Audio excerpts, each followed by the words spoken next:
They walked into the pawn shop, soaked, silent, and 11 years old, twin boys clutching the last thing their mother ever gave them, a sapphire ring. They weren't trying to steal, just survive. But when the shopkeeper offered them $50, a stranger in a suit stepped forward and changed everything. He paid $500, told them to keep the ring, then asked where their mother was. What followed wasn't a rescue. It was a beginning. A quiet act of grace that turned an alley into a home, and a man with nothing left to give into the father they never had. The boys waited until the rain stopped before leaving the alley.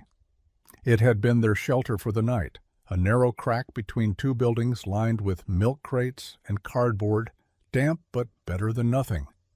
Julian and Micah were 11 years old, mirror images of each other with shaggy dark hair and the kind of eyes that always looked like they were holding back too much.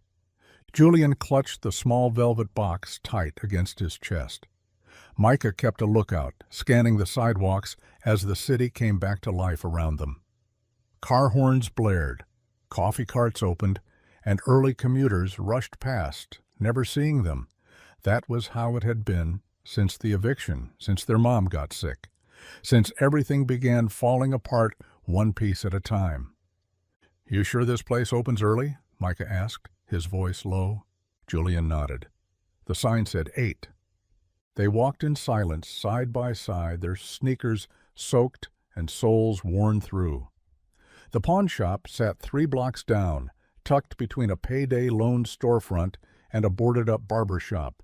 Its windows were lined with old guitars, watches, a dusty camera, and a few faded signs offering top dollar for gold, no questions asked.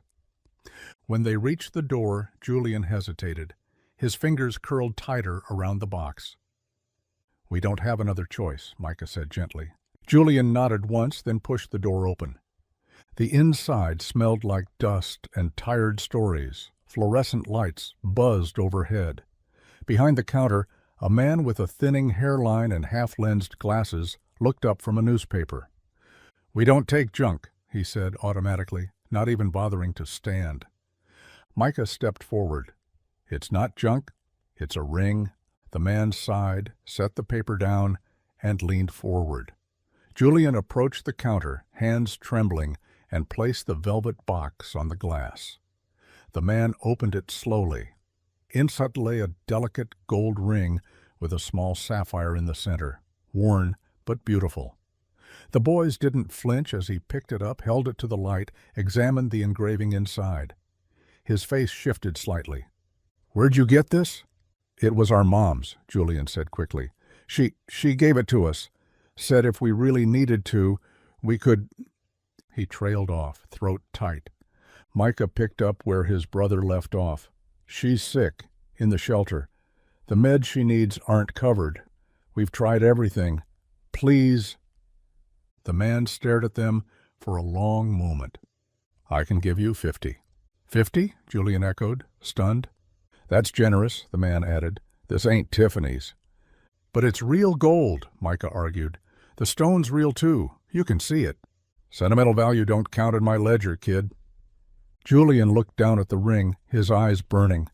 It was the only thing of their mother's they had left from before the illness, before the motel nights, before her coughing fits and the days she couldn't sit up. It had been their good luck charm once, and now they were selling it for half of a prescription.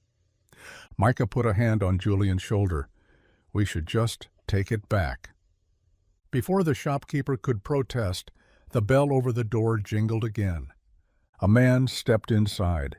He wore a charcoal gray suit, perfectly pressed, not flashy, quiet.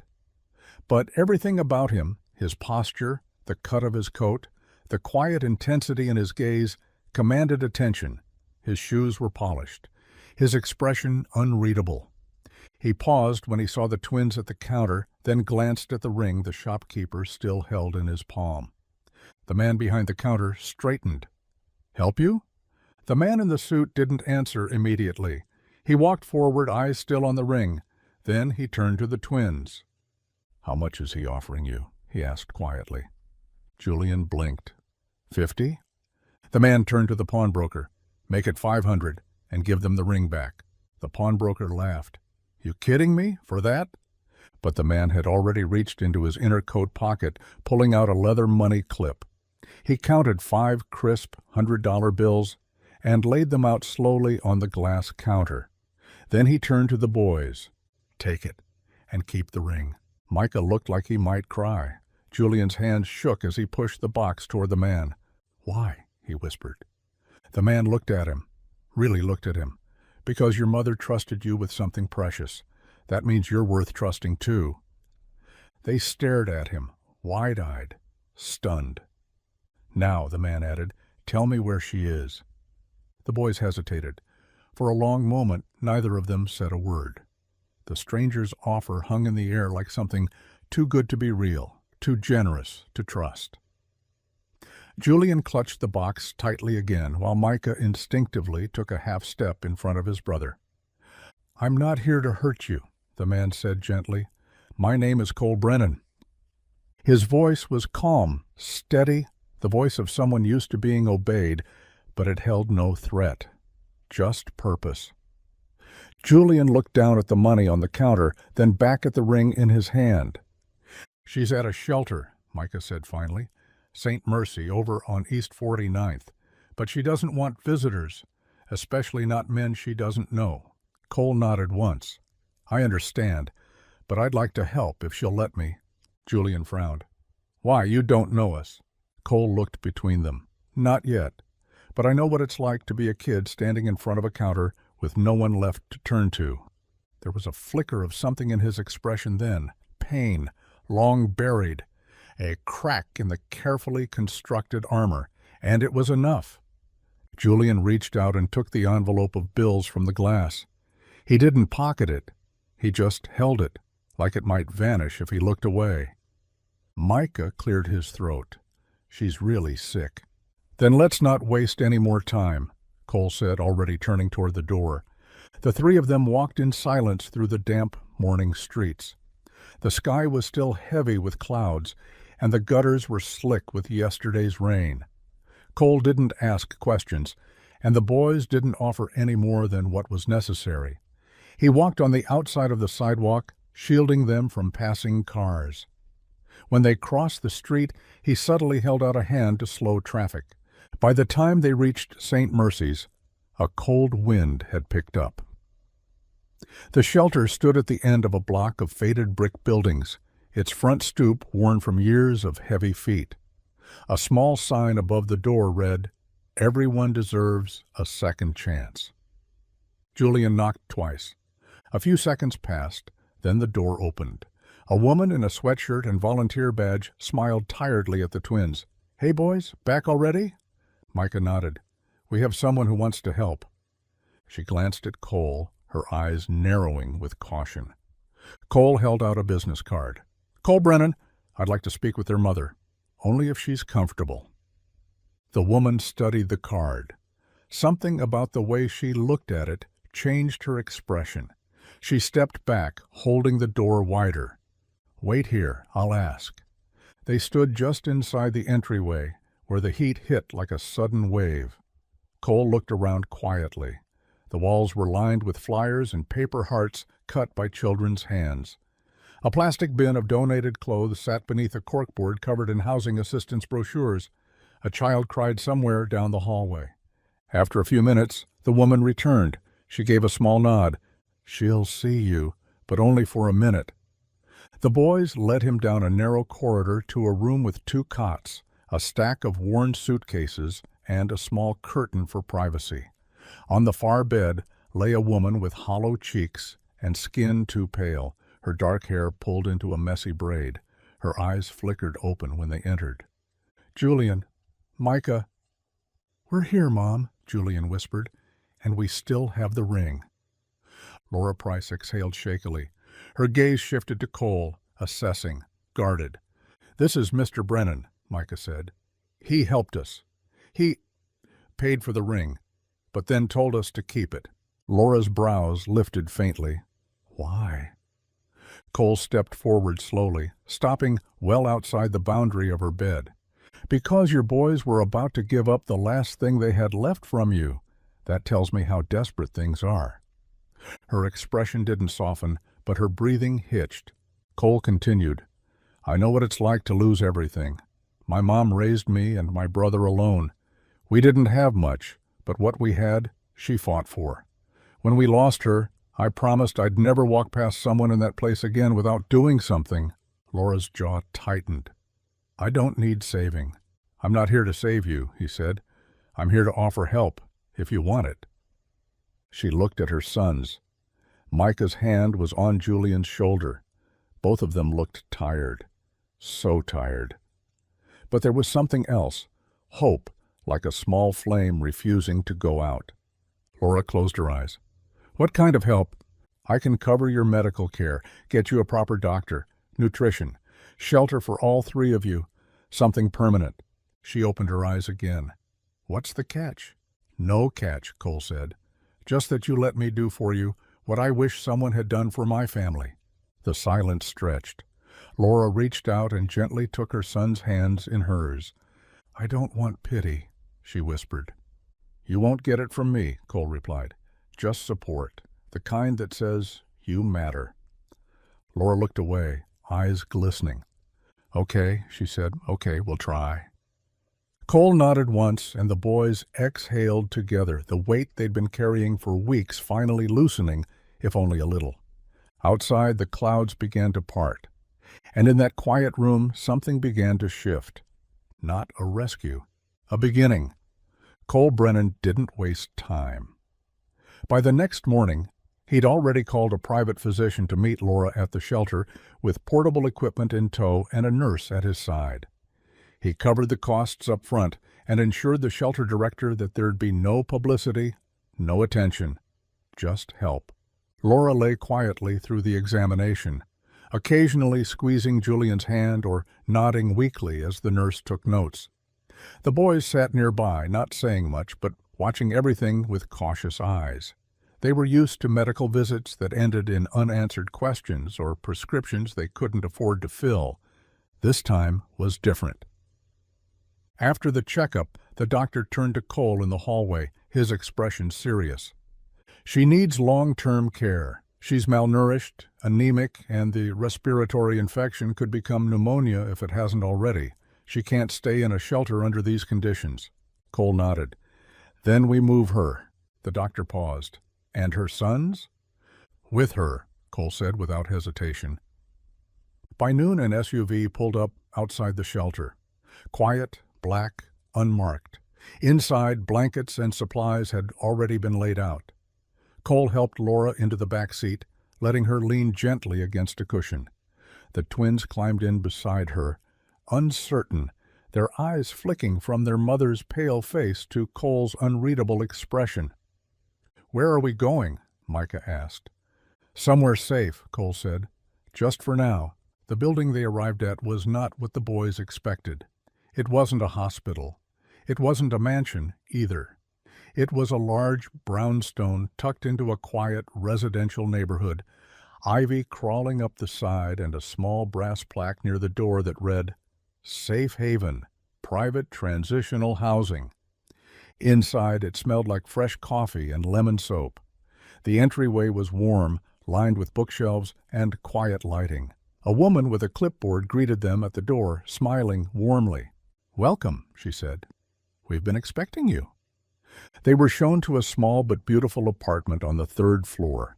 2 bedrooms, a modest kitchen, a clean bathroom with towels folded on the counter like a hotel. The beds were already made. There were clothes in the closet, even toothbrushes on the sink. Laura sat on the edge of the bed in the master room, her hands in her lap, trembling. The boys wandered the apartment in silence, taking in every detail as if afraid it would all vanish. Cole stood in the doorway. "This is temporary," he said softly, "until your mom's strong enough to decide what's next." Julian stepped forward. "Why are you doing this?" Cole looked at him. "Because someone has to." Micah raised his chin. "But you don't even know us." Cole hesitated. "I know enough." The room fell into silence. Then Laura spoke, her voice hoarse. I won't forget this." Cole nodded, then stepped back. "I'll be by tomorrow with more supplies. Rest tonight." He left them then, not because he didn't care, but because he knew they needed space to breathe, space to believe that this wasn't a dream. That kindness didn't always come with strings. That night, for the first time in weeks, the twins slept in beds. Not a cot, not the floor. A bed with pillows and clean sheets and the sound of their mother breathing evenly nearby. They didn't talk much, but before they fell asleep, Julian whispered to Micah, "Do you think he's real?" Micah whispered back, "I think he's the realest thing we've ever seen." The next few days passed quietly but steadily. Laura responded well to treatment, regaining some strength with each passing hour. The nurse visited daily, the fridge stayed stocked, the clothes fit, the heater worked, and Cole came by each morning, not with fanfare, not with speeches, just with coffee for Laura, chocolate milk for the twins, and steady eyes that never judged. He never asked them to talk about the past, but slowly it began to leak out.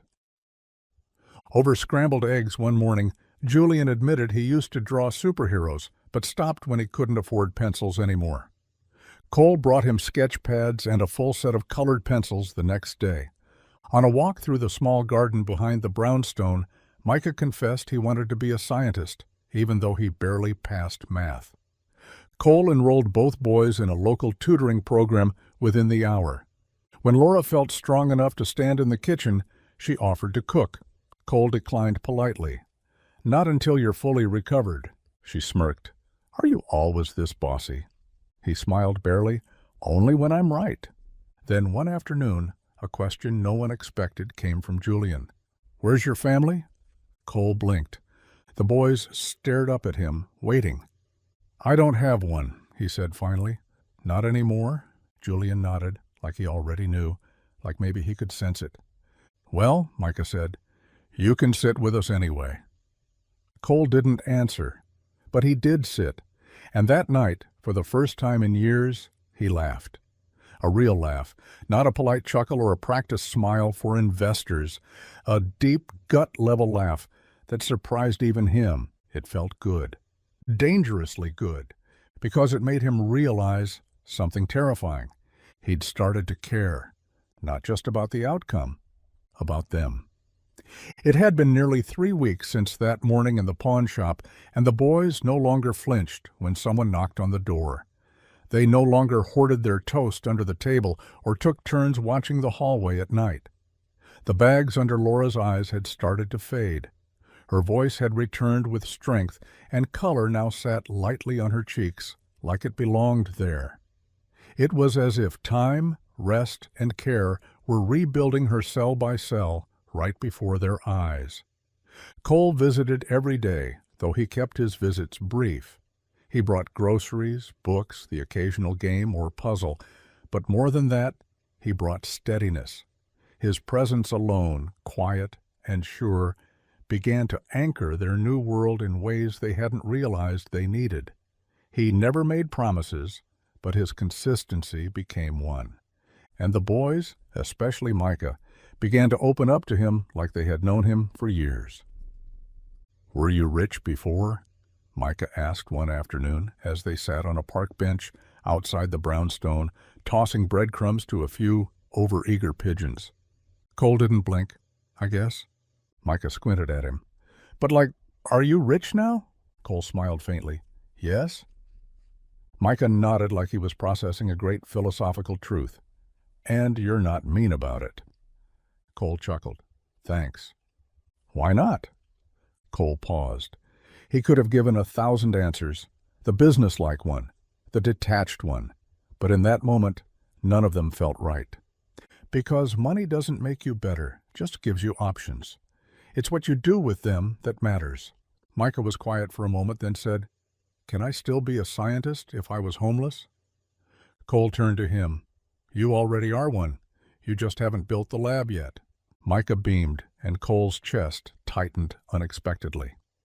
Back at the apartment, Laura had begun sitting up more, walking laps through the hallway with stubborn determination. She insisted on folding laundry and chopping vegetables when she had the strength. She refused to be waited on. But every time she looked up and saw Cole sitting at her table, something softened in her expression. One morning, when the boys had gone downstairs to help the volunteers unpack new supplies, she finally spoke. "You've done more than most people would do for their own family." Cole said nothing at first. Then, "Maybe that's what you are now." Laura studied him. "You don't even realize how rare you are, do you?" Cole didn't answer. Instead, he took a small envelope from his coat and set it on the table. "What's this?" she asked. "A letter from a family foundation I work with. They fund transitional housing, educational support, medical aid. I want to sponsor you for their permanent placement program." Laura blinked, stunned. "You want us to move?" "Not immediately, but when you're ready. The foundation will cover a home, help you get back to work. The boys can go to school without interruption." "And you?" He looked at her. "If you'll let me, I'd like to keep being part of your lives." She swallowed hard. "Why? Really?" Cole looked down at his hands, then back at her. "When I was 15, my brother pawned our mother's necklace to pay for my textbooks. We were 2 weeks away from losing our apartment. A man we'd never met saw us and paid for it, gave us the necklace back. No lecture, no strings, just looked me in the eye and said, 'Now go become someone who remembers this moment.'" Laura stared at him, silent. "I did," he said softly. "But for years, I forgot why it mattered. You and your boys reminded me." The silence between them thickened with meaning. No words needed. "I'm not great at letting people in," she said after a beat. "Me neither," Cole replied. The front door creaked open, and the boys returned, out of breath and laughing over something Julian had said about soup cans and flying robots. Laura looked at them, then at Cole. "Okay," she said, "we'll go, but only if you promise to come with us." Cole's throat caught. "I promise." Moving day came 2 weeks later. The Brownstone staff helped load up the donated furniture and books the twins had collected. Their new house was small, a yellow bungalow with blue shutters, and a yard just big enough for a garden and a basketball hoop. But it was theirs. Paid in full by the foundation, the deed signed jointly by Laura. The kitchen had light streaming in through big windows. The bedrooms had soft beds and bookshelves waiting to be filled. The living room had space for movie nights, homework, and quiet mornings. And the front door had a small sign the boys made on day one: "No one leaves hungry or lonely." That night, Cole brought over takeout and sat on their new couch, watching Micah build a model solar system while Julian sketched a picture of the house from the front porch. Laura curled up beside him, a blanket over her knees. "I used to think survival was the goal," she murmured. "Now I want more." "You deserve more," he said. She looked at him, eyes soft. "Stay for dinner?" "I'll stay for everything," Cole replied. Julian looked up, smiling. "Can we call you something else now?" "Like what?" Micah grinned. "How about Uncle Cole?" Cole swallowed hard. "I'd be honored." The next morning they made pancakes together. No rush, no fear, no pawnshop, just sunlight, laughter, and the quiet certainty that family isn't always born. Sometimes it's found, or stepped into, or built slowly, one brave moment at a time. Spring settled in slowly, like a sigh of relief across the city.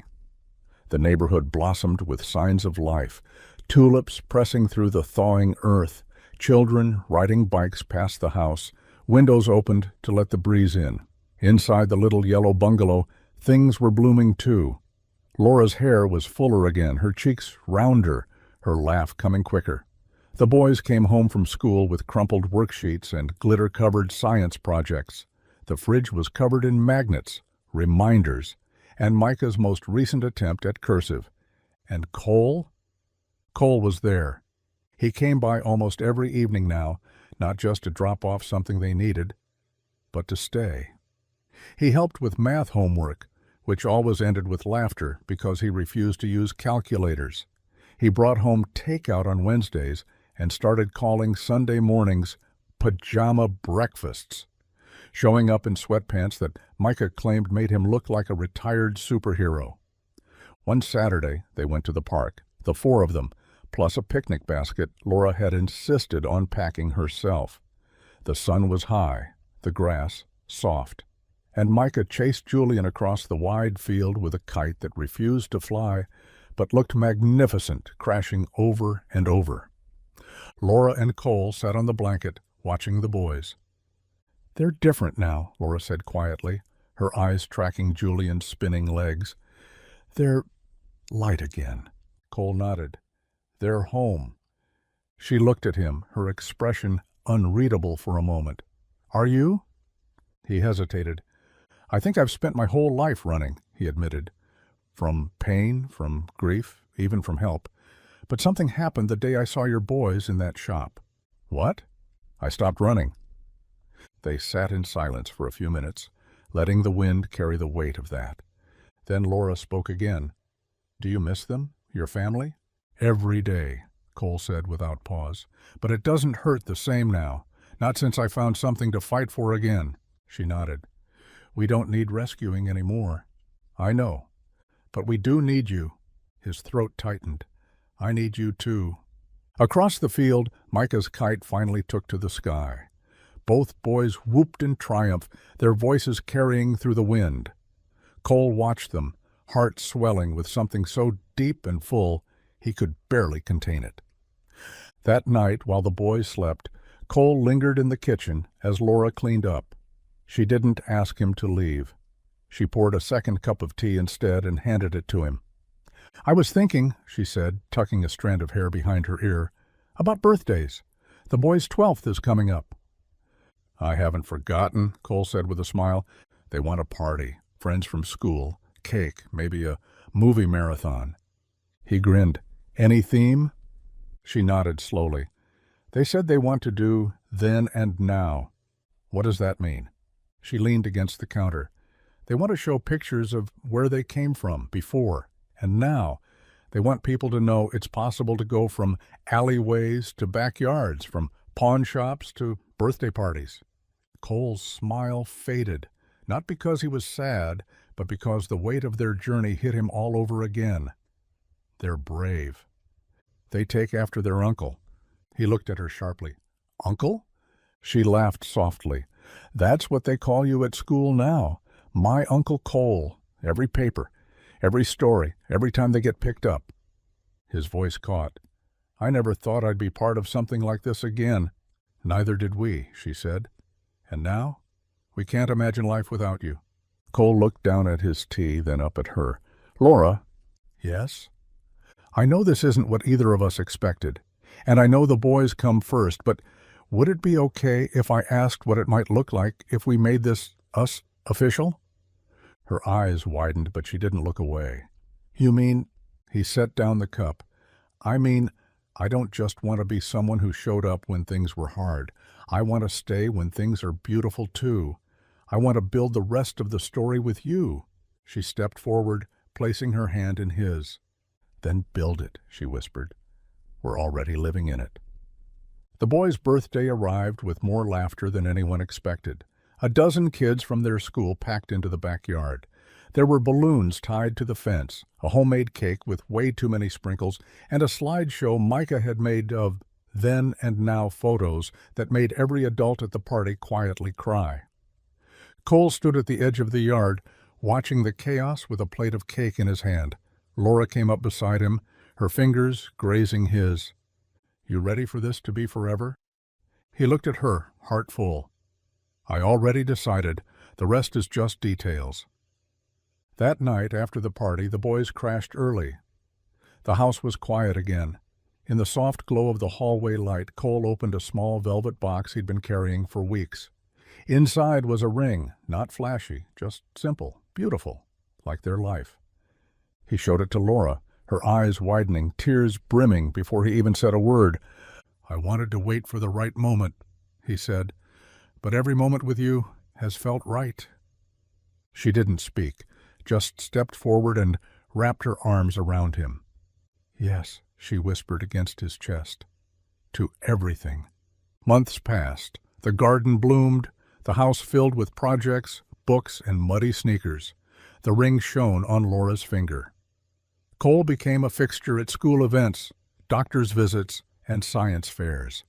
He helped Julian frame his first art show submission and cheered when Micah won third place at the District Robotics Challenge. They took family photos in the fall. The photographer asked them to list their family name for the banner. Micah looked at Cole, then at his mom. "Can we just put Brennan family?" Laura nodded. Cole blinked, and so they did. The final photo showed 4 people, 2 boys once lost, a mother once breaking, and a man who thought his heart had closed for good, smiling beneath an oak tree. No one would have guessed where they came from, only where they were going. And on the bottom of the frame in Julian's messy handwriting were the words, "We were never broken, just waiting to be found." By the time fall fully took hold, the boys had adopted a rhythm that made them nearly indistinguishable from any of the neighborhood kids, at least on the surface. They got up at the same time each morning, grabbed their breakfast at the kitchen island, bickered over who would brush their teeth first, and raced out the door with backpacks slung low and shoes always slightly untied. The yellow house, with its bright front steps and wind chimes that tinkled from the porch awning, became a beacon on the block. Everyone knew the twins lived there now, the boys who'd once been the quietest kids in class, but now led every group project, the ones who stayed after school to help clean up the library, the ones who never took anything for granted. Cole watched it all happen with a mixture of awe and something deeper, something closer to reverence. He never inserted himself where he didn't belong, but he also never stood too far back. He was there, always, quiet, steady, consistent. He didn't need to take up space. He only needed to show up. And he did, every single time. He showed up to parent-teacher meetings with a notebook, listening as though Julian's comment about a reading log was the most important thing he'd hear all day. He showed up to Micah's first ever chess match and clapped when he lost, because Micah had tried hard and didn't quit. He showed up to doctor's appointments with his hand resting lightly on Laura's lower back, never overbearing, always present. He showed up in the quietest ways. The fridge always stocked with the boys' favorite cereal, the hall light always left on low because Micah still had a thing about the dark, the sports magazine subscriptions that just started arriving in the mail with no explanation. One rainy Wednesday, Julian came home from school unusually quiet. He kicked his shoes off and didn't go for his sketchbook. Instead, he sat on the couch, staring at the rain streaking down the windows. Cole was at the counter reading emails when he noticed. "What's up, champ?" he asked, sliding his phone aside. Julian didn't answer right away. Then, after a long silence, he said, "There's a kid at school who found out we were in a shelter." Cole stood and walked over slowly. He didn't ask how the kid found out. He knew sometimes the truth slipped through the cracks of even the best-kept stories. "What happened?" He asked me if I used to eat out of trash cans. Cole didn't react, didn't flinch. He just sat beside him. "And what did you say?" I said no, but I wanted to tell him that even if I did, I still deserved to be here. Cole nodded, letting the silence sit. "You do," he said simply. Julian's eyes filled, but he didn't let the tears fall. "I just don't want people to look at us like we don't belong." "You don't owe anyone your story," Cole said. "But if you ever want to tell it like a victory, because that's what it is." Julian looked at him then, something settling in his expression. "You think so? I know so."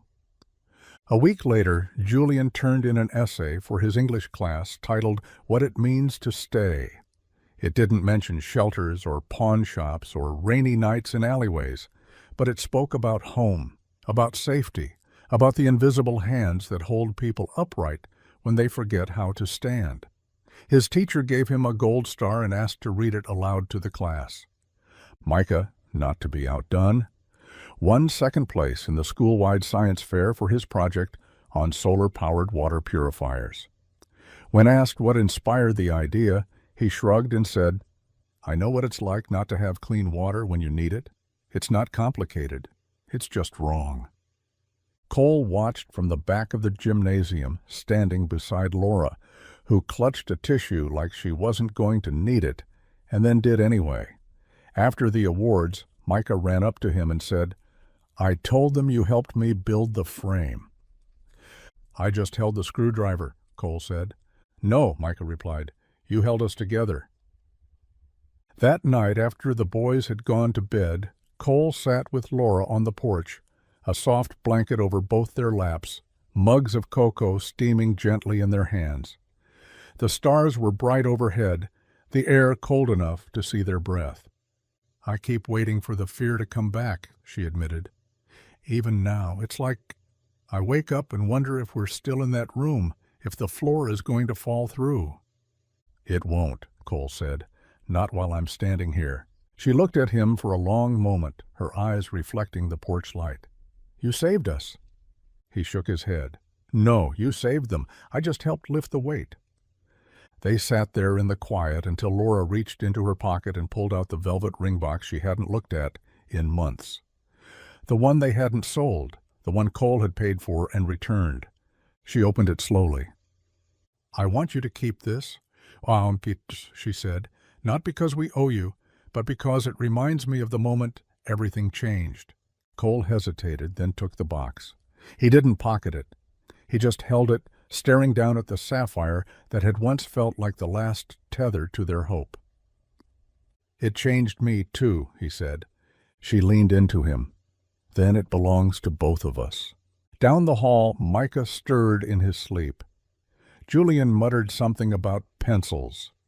Mr. Buttons, rescued from a closet a month back and now perched permanently on a bookshelf, watched over it all with his one slightly askew button eye.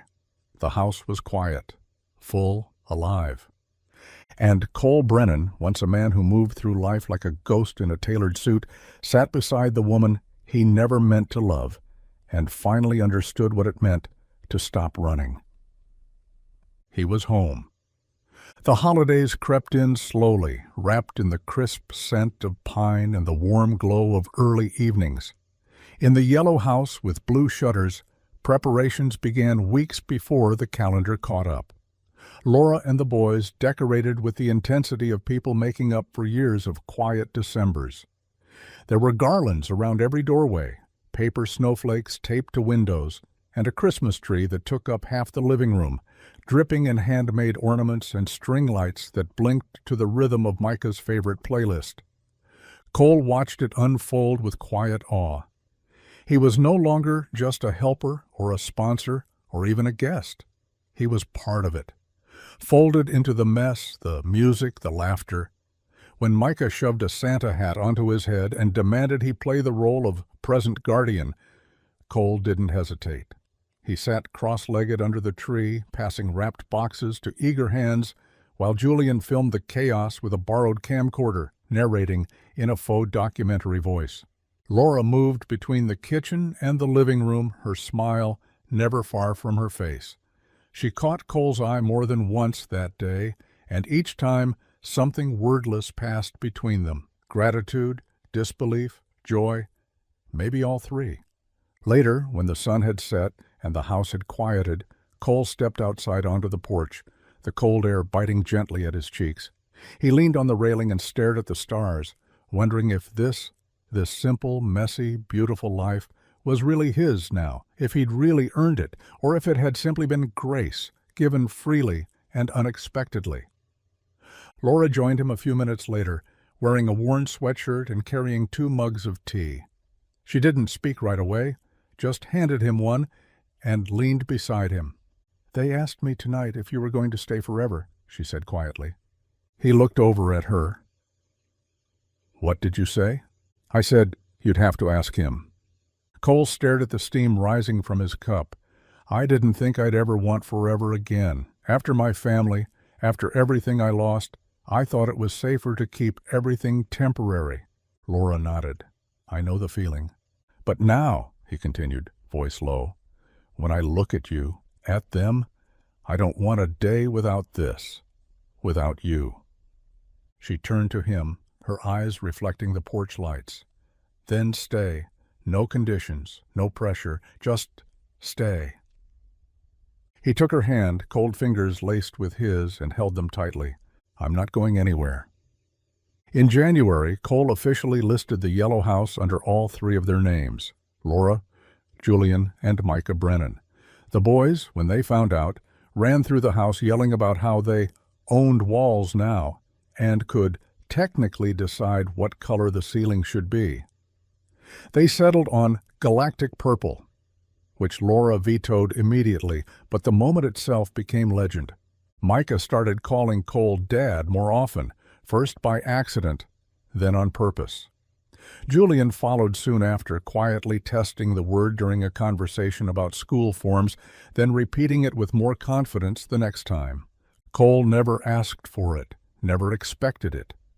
But each time it landed, it felt like a piece of his heart that had gone missing was returned to him, whole and warm.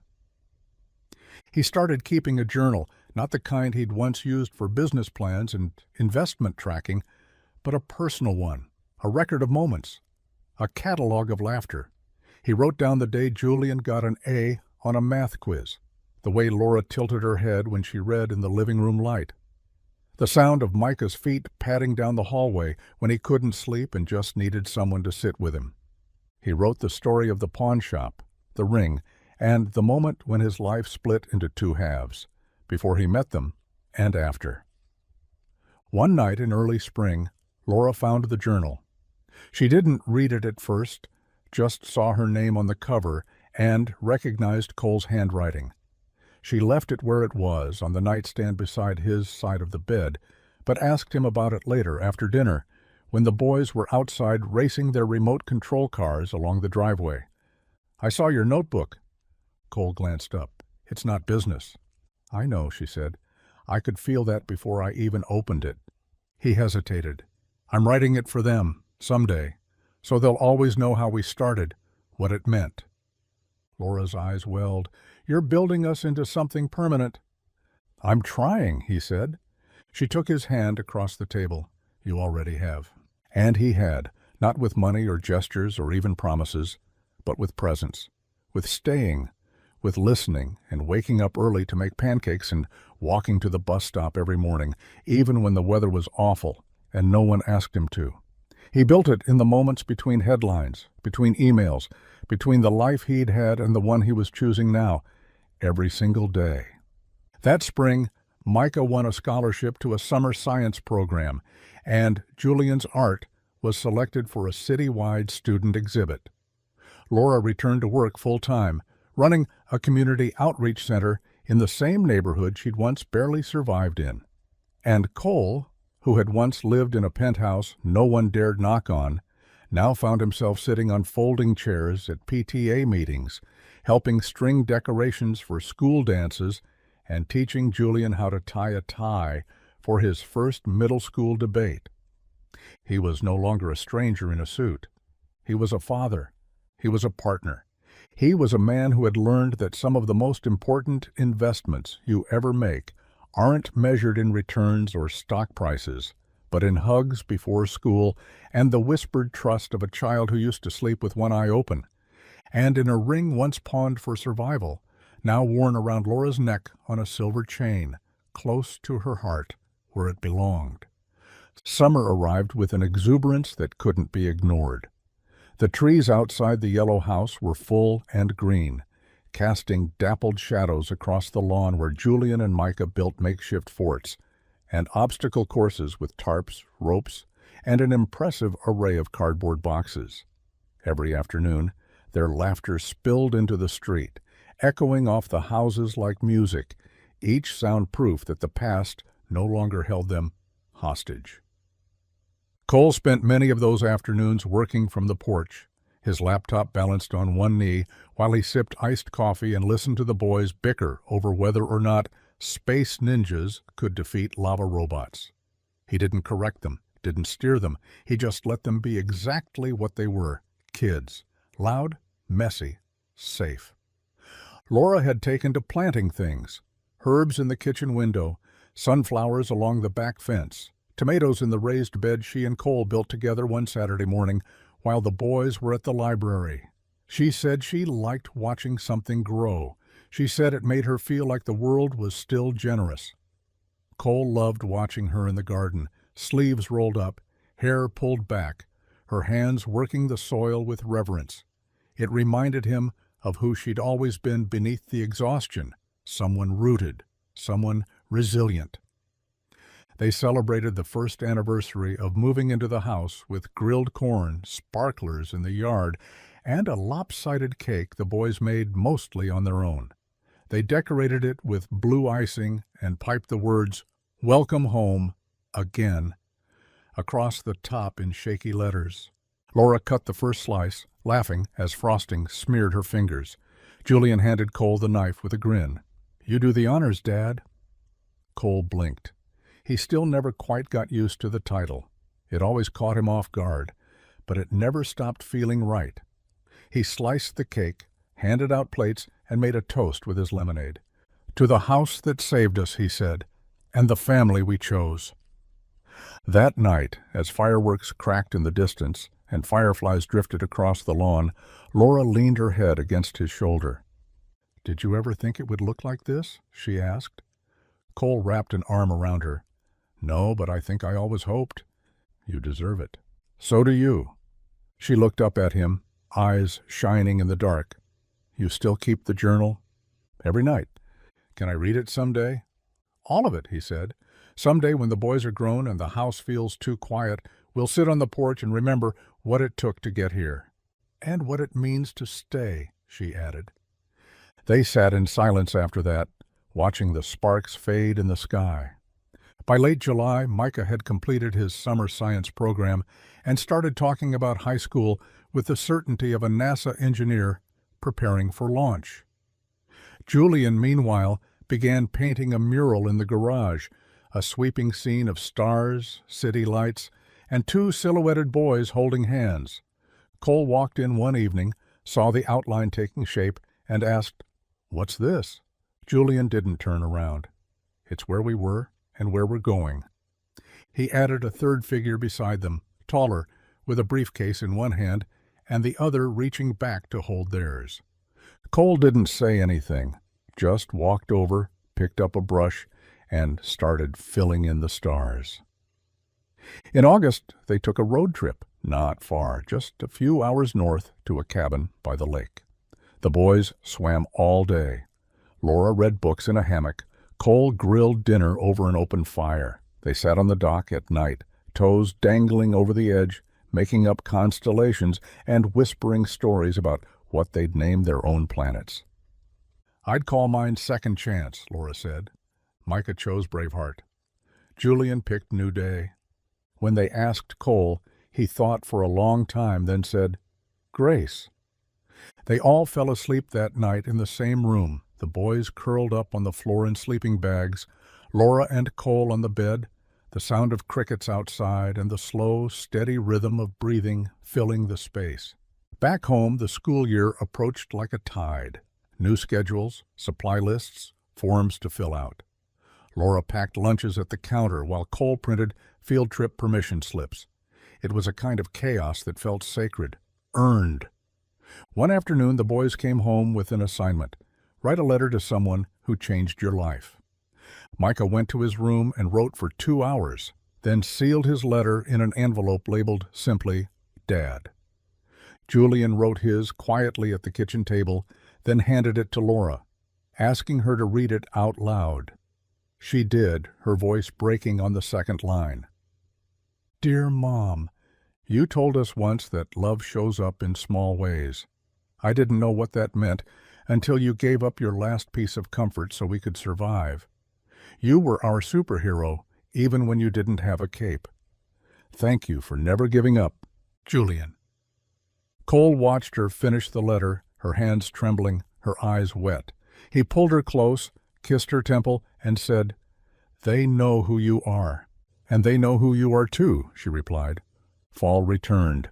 The leaves changed. The house took on that warm, golden glow again. And one morning, while making coffee, Cole opened the drawer beside the stove and found the velvet ring box that had once held Laura's mother's ring. Inside it now sat a folded note from Micah. It read, "You're what we would have wished for if we thought someone like you could be real." Cole closed the box gently, held it to his chest, and stood in the quiet kitchen with the sun streaming in. A year ago, he had been a stranger in a suit. Now he was home, and he would never take that for granted. The first storm of winter came without warning.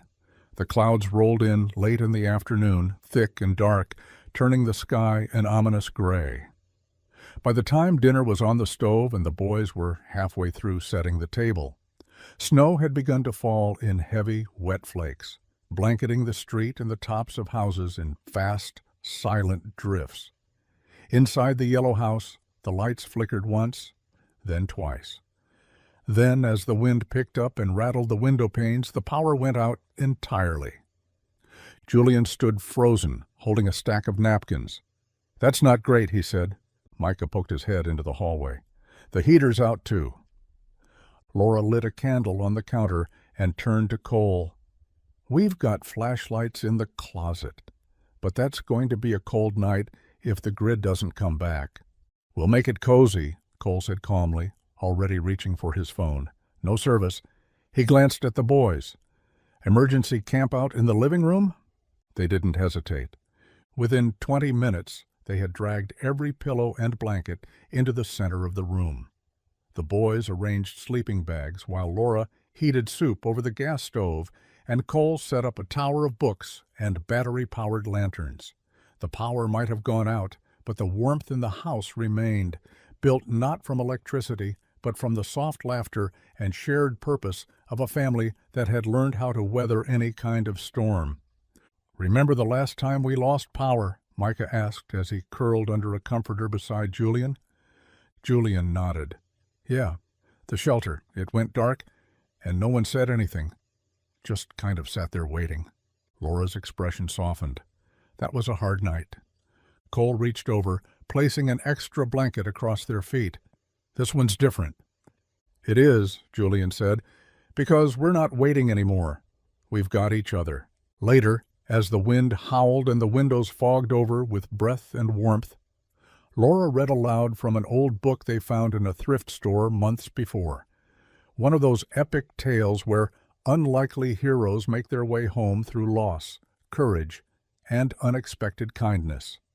She paused a few times when the candlelight flickered or when her voice caught on a particularly tender line. And each time Cole reached for her hand, grounding them both in the moment.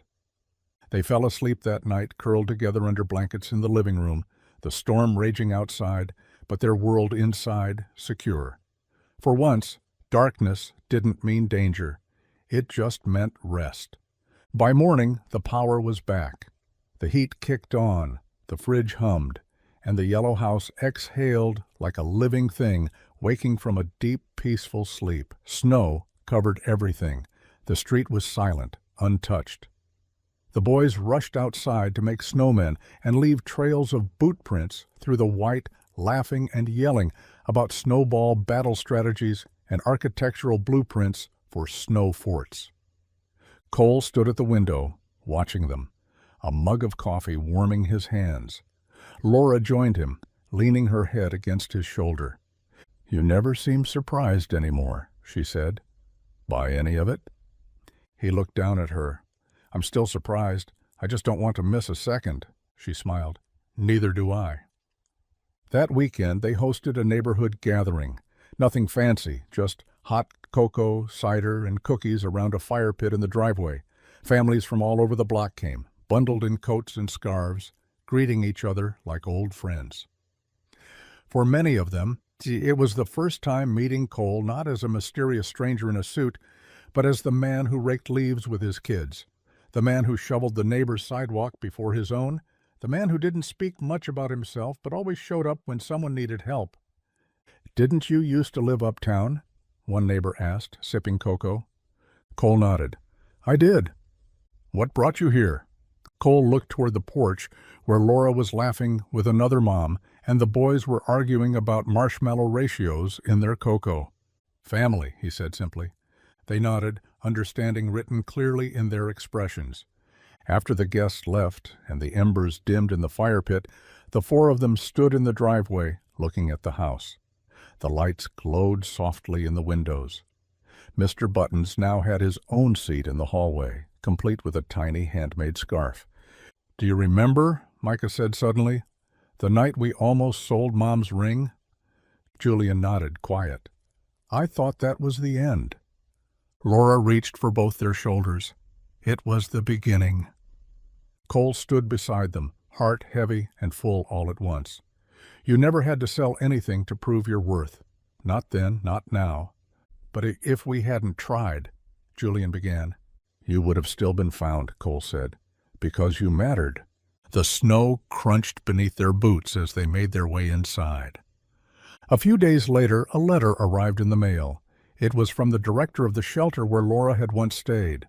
She'd heard about Laura's new job at the community center, about the boys' achievements, and about the quiet man who had appeared just when things were at their worst.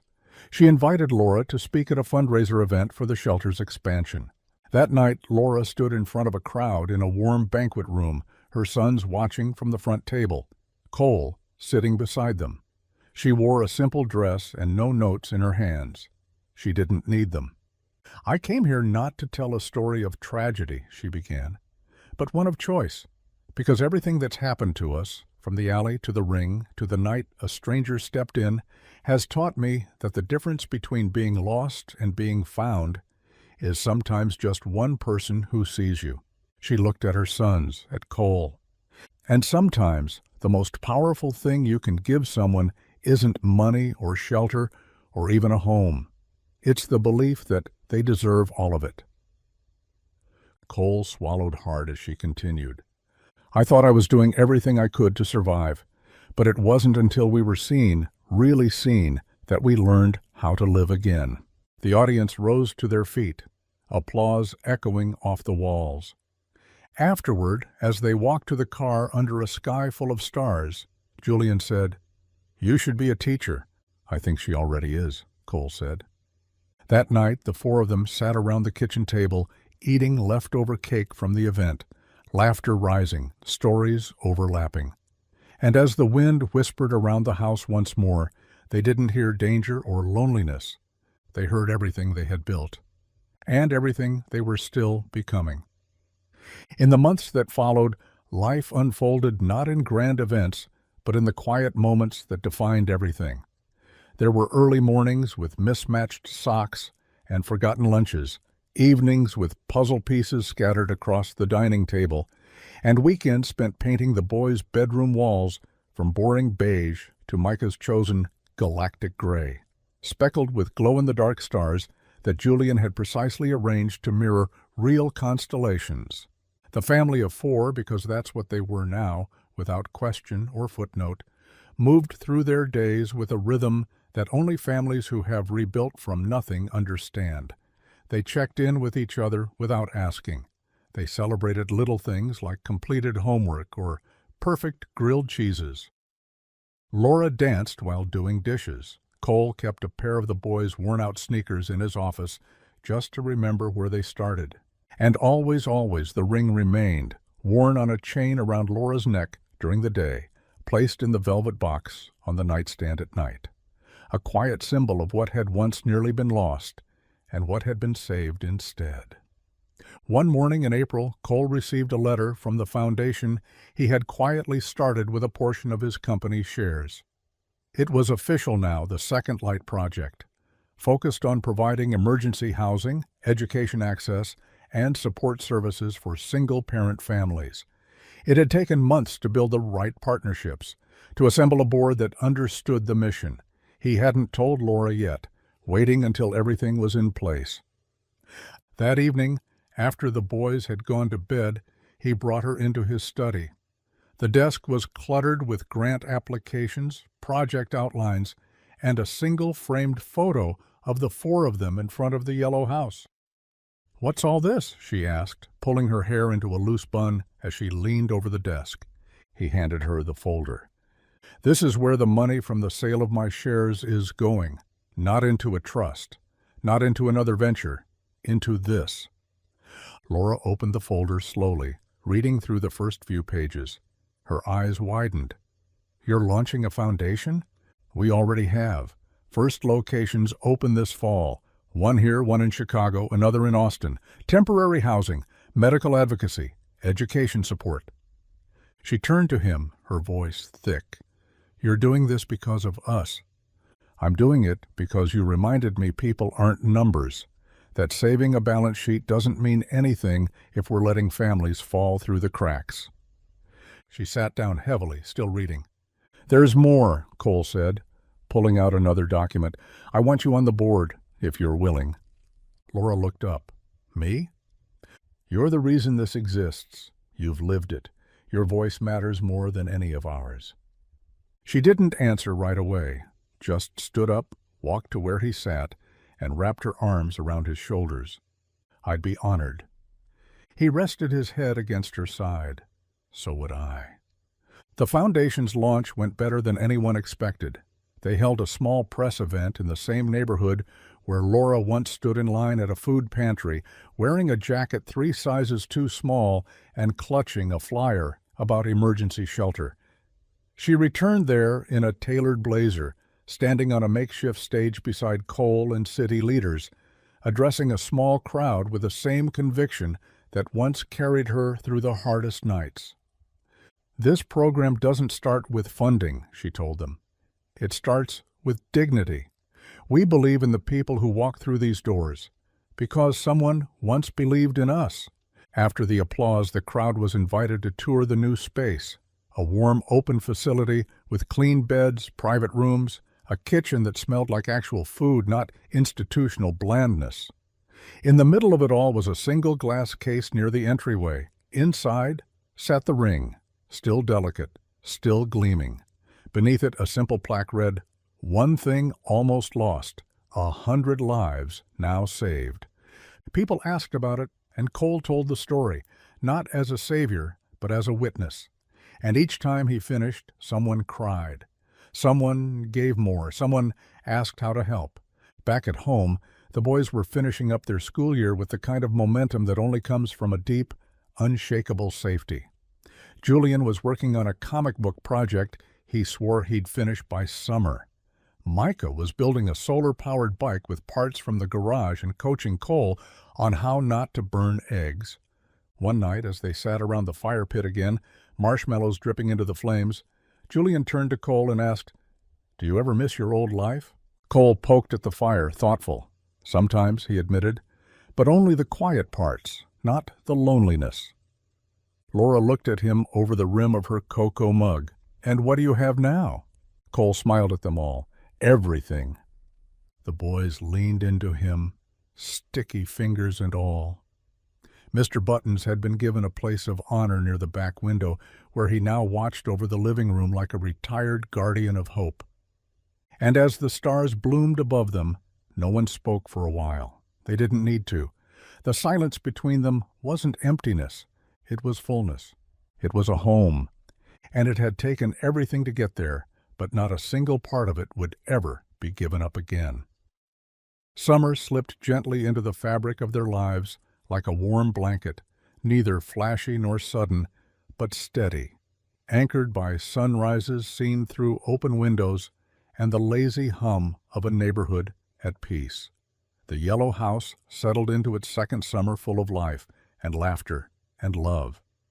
The twins, now firmly in their middle school years, had grown leaner and taller, their faces beginning to change with the slow, quiet approach of adolescence, but their bond with each other and with Cole and Laura only deepened. One Saturday, Cole and Julian worked on a surprise for Micah's upcoming birthday, transforming the dusty garage into a home science lab. They painted the walls a sharp, clean white, installed a new workbench, and stocked it with basic equipment, test tubes, goggles, a chemistry set, and the solar microscope Micah had once only dreamed about. Julian added a hand-painted sign over the door that read, "Micah Brennan Scientific Authority, no entry without safety glasses." When Micah saw it, he stood frozen in the doorway for nearly a full minute before whispering, "You remembered." "You never let us forget," Cole said, grinning. Micah nodded, smiling so wide it looked like it hurt. "It's perfect." The day ended with all four of them watching a movie on the lawn, a white sheet strung between two trees, popcorn in bowls balanced on their laps. When a summer breeze drifted past and fireflies blinked across the yard, Laura leaned in toward Cole and whispered, "You know this feels like magic, right?" He turned to her, watching the glow of the screen dance across her face. "It feels like home." The Second Light project continued to expand. Cole and Laura traveled together sometimes, visiting the new facilities, meeting with city leaders and advocacy groups, speaking at forums about family preservation and intervention before a crisis. They never brought the boys to those events, not because they wanted to keep them separate, but because they wanted them to stay grounded in their own world, friends, homework, mischief. The boys knew what their parents did, and they were proud, but they also knew that no matter how many speeches Laura gave or how many cameras followed Cole into a city council meeting, every night ended with family dinner, game night, or a walk down to the corner ice cream truck. One morning in late July, a letter arrived addressed to the Brennan family. It was handwritten, postmarked from a city they didn't know. Inside was a note. "I saw your story on the news. I was one of those kids once, too. My family didn't get a Cole, but hearing about you makes me believe it's still possible. Thank you for sharing what you built. It gave me courage." There was no signature, no return address, just the words. Laura framed it. In early August, they held a neighborhood block party organized almost entirely by Micah and Julian, who had become tiny community leaders in their own right. They set up booths for games and snacks, built a cardboard maze for the younger kids, and even convinced a neighbor to host a DIY photo booth. Cole manned the grill with impressive focus, flipping burgers while Julian played DJ, and Laura directed people to where the lemonade was being served. As the day faded into evening and the yard filled with the glow of string lights, Laura made a small speech to thank everyone for coming. She talked about neighbors, about how a safe street and a warm welcome can change the entire future of a child. She didn't mention the pawn shop or the shelter, or the days when she would have given anything for a clean bed and quiet. She didn't have to. It was in the way she stood, the way her sons looked at her, and the way Cole rested his hand at the small of her back while she spoke. The neighbors clapped, some cheered, others cried softly. Afterward, as they cleaned up together, Julian looked up at Cole and said, "I think Mom is kind of a superhero." Cole smiled. "She always has been." "And you," Micah added. "You're the guy who shows up in every origin story and gives the hero their second chance." "I thought I was just the guy who bought a ring." "Nope," Julian said. "You were the guy who gave it back." Later that night, after the dishes were done and the lights turned low, Laura and Cole stood together at the edge of the backyard, watching the wind play with the leaves. The boys had gone inside, tired but proud, and Mr. Buttons now sat perched in the window, his faded fur glowing softly in the lamplight behind the glass. "Do you ever wonder," Laura said, "how close we came to never having this?" Cole nodded. "All the time." She turned to him. "And do you ever think about how many other people are standing right on that same edge, one moment away from giving up everything they love because they don't think anyone sees them?" He didn't answer right away. Then, slowly, "That's why we have to keep showing up, quietly, consistently." She took his hand. Together. The boys eventually outgrew their shoes, their bedrooms, even some of their fears. But they never outgrew the home they made, the one where a pawned ring turned into a promise, the one where the stranger in a suit became a father, the one where the past didn't define them but gave their future shape. Years down the line, when Julian published his first book of illustrated stories, and Micah received a letter of acceptance from the engineering program he'd dreamed of, they would both return to the yellow house on the hill. They would find their parents sitting on the porch reading in the evening light. They would eat dinner at the same table. They would argue over whose turn it was to do dishes. And maybe, before bed, one of them would pass by that same little velvet box, now displayed behind glass in the entryway. They'd look at the ring inside and remember everything it stood for, and they'd whisper the same quiet truth that lived in the bones of that house, in the corners of the rooms, in the echoes of every memory made there. We were never just rescued. We were chosen. We were loved. We were home. They didn't plan the wedding to be elaborate. In fact, they hadn't planned a wedding at all, not in the traditional sense. It happened one late September evening as they were all sitting around the dinner table. Micah had just asked if he could sign up for Robotics Club. Julian was showing Laura his sketch of the mural he wanted to paint on the community center wall, and Cole had been halfway through pouring more water into everyone's glasses when Julian asked, "So, when are you two going to make it official?" The table went still. Laura looked at Cole. Cole looked at Laura. Micah raised an eyebrow. "I mean, it feels like you already are, but you know, with cake." Laura laughed first, then Cole did too. "You want cake?" he said. "And matching last names," Julian added. "Not just for us, for all of us." It was decided in that moment. No guest list, no engraved invitations, no months of planning. Just a shared understanding that their family had already been forged in something stronger than ceremony, but that the act of choosing each other, publicly and permanently, still mattered. They were married in the backyard 3 weeks later under an arch Julian and Micah built, with Cole's help out of driftwood and climbing vines. Laura wore a simple navy dress. Cole wore a suit that the boys insisted he leave the tie off of. Micah held the rings. Julian officiated with a speech so heartfelt and slightly chaotic that it left everyone laughing and crying at the same time. "I now pronounce us a family," he said, throwing his arms open, "and I better still get dessert." The cake was lemon, chosen by Laura, with vanilla frosting that Micah and Julian helped frost by hand. It leaned slightly to the left and had a tiny fondant Mr. Buttons on top, seated between 4 stick-figure versions of them. No one wanted to cut it. Afterward, as the sun set and string lights blinked on over the yard, Cole pulled Laura into a dance, swaying slowly as the boys spun circles in the grass, their laughter echoing through the trees. "I never thought I'd have this," he whispered into her hair. "You've always had it in you," she replied. "You just didn't have the right people to share it with." He pulled back to look at her. "And now?" She smiled. "Now it's ours." Micah later claimed the dance they shared was a little sappy, but acceptable, while Julian said he planned to include it in the closing scene of the animated series he'd started drafting based on their life.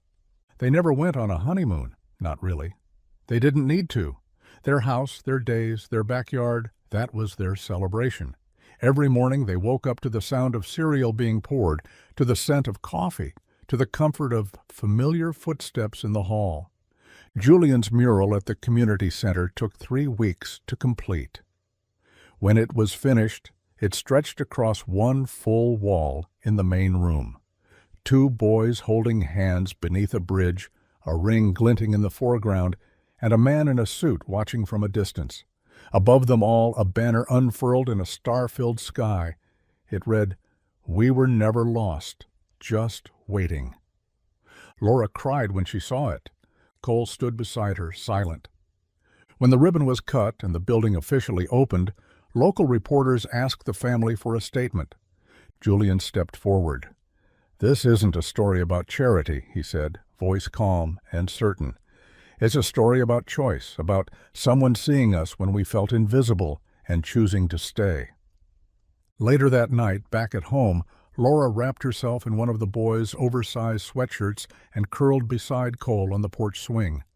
"We should do something big for our anniversary next year," she said, "like take a trip or finally replace that dented mailbox." "I like the mailbox," Cole said. "It reminds me of how far we've come." She reached for his hand. And how far we'll go? He nodded. Together. It was quiet after that, just the creak of the swing, the distant buzz of cicadas, the sound of the boys inside, arguing over who had control of the remote. Cole closed his eyes and let the moment settle into his bones. He thought back to that pawn shop, to two boys in a velvet box, to a desperate kind of bravery that had broken something open inside of him he hadn't known still existed. He thought about the woman who had clung to hope through illness and fear, who had rebuilt not just herself, but the world her sons now lived in. And he thought about the promise he had made, not in vows, not in paperwork, but in the quiet way he chose to stay, again and again. He opened his eyes and looked at the house, the warm light spilling from the windows, the shadows of his sons dancing against the walls, the life he never expected but wouldn't trade for anything. "Home," he whispered. Laura heard him. "Yes," she said, "and finally, forever." The final stretch of summer passed in golden, unhurried moments. The garden bloomed in full, Laura's sunflowers towering like sentinels along the backyard fence, and the boys took turns trying to measure themselves against them. Micah's bike became a constant blur through the neighborhood, often followed by Julian on his longboard, and sometimes Cole jogging behind them, panting dramatically just to make them laugh. The air carried the scent of grilled corn and cut grass. Their home pulsed with the rhythm of a family that knew peace not as a luxury but as a reward. Cole's foundation expanded faster than expected. What began as a single pilot location in their old neighborhood had now turned into 5 fully operational shelters and 2 mobile outreach vans. One morning, over coffee and folded laundry, he looked across the table at Laura and said, "I'm thinking of naming the next one after your mother." Laura blinked. "The one who gave me that ring?" He nodded. "The one who taught you how to fight. The one whose strength still lives in you. It seems only fair." She covered his hand with hers. "She would have liked you. She wouldn't have said much, but she'd have liked you." Cole smiled. "I'd have earned it." School resumed in the fall, and with it came new adventures. Julian joined the school's art mentorship program and started teaching younger kids how to draw comic panels.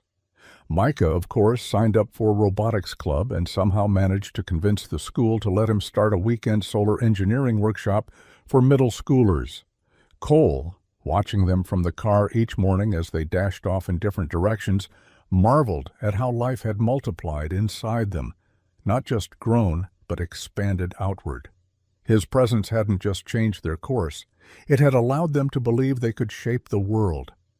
He began collecting the little things they left behind: a math test with a gold star, a doodle of their house with stick figures labeled Dad, Mom, Me, and also me. A letter Julian had written and forgotten on the kitchen counter. "Dear future me, if you're reading this, I hope you still remember what it felt like to be chosen." Cole kept that one in his wallet. One quiet evening, as leaves began to turn and the wind carried a chill hinting at the season to come, the family sat on the porch under a heavy quilt. The boys had fallen asleep on either side of Laura, heads resting on her shoulders. Mr. Buttons, now slightly faded and missing another stitch, sat tucked beneath Julian's arm. Cole wrapped his arm around them all. "You ever wonder what would have happened if I hadn't walked into that shop?" he asked. Laura looked at him. "No, because I believe you were always going to walk in, and we were always going to be there.